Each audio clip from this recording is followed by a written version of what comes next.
Experience your dream retirement life for a day.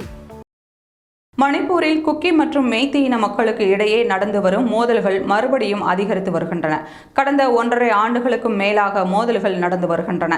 2 குழுக்களுக்கும் இடையே பல்வேறு கட்ட பேச்சுவார்த்தை நடத்திய பிறகும் எந்தவிதமான தீர்ப்பும் எட்டப்படவில்லை. இந்நிலையில் சாணக்யா டிஃபென்ஸ் டயலாக் 2024 என்ற கருத்தரங்கில் பேசிய ராணுவ தளபதி ஜெனரல் திவேதி, மே 2023 ஆங்கிலோ குக்கி போர் நூற்றாண்டு வாயில் எரிக்கப்பட்டதாக வந்த பொய்யான செய்தியால் தான் எல்லாம் ஆரம்பித்தது. அது நடக்கவில்லை என நான் அதை உறுதி செய்தேன் என்று தெரிவித்தார். வதந்திகள் மூலம் பெரிய அளவிற்கு வன்முறை நடந்துள்ளது. 16 மாதங்கள் கழித்தும் வதந்திகள் நிற்கவில்லை என்ற அவர், மாநில அரசின் ஒரு பகுதி அதற்கு முக்கியத்துவம் கொடுத்து வருவதாகவும் தெரிவித்தார்.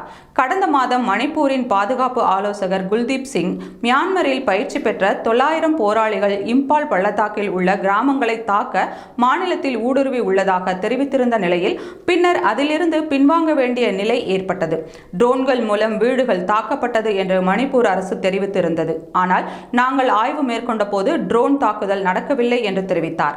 இன மோதல்கள் உச்சகட்டத்தில் இருந்தபோது பெரிய அளவில் ஆயுதங்கள் திருடப்பட்டதாகவும் இரு சமூகங்களுக்கு இடையே போலரைசேஷன் நடந்து உள்ளதாகவும் ராணுவ தளபதி தெரிவித்தார். வதந்திகளை நிறுத்தினால் பிரச்சினை கட்டுக்குள் வரும் என்றும் தீர்வை தெரிவித்தார்.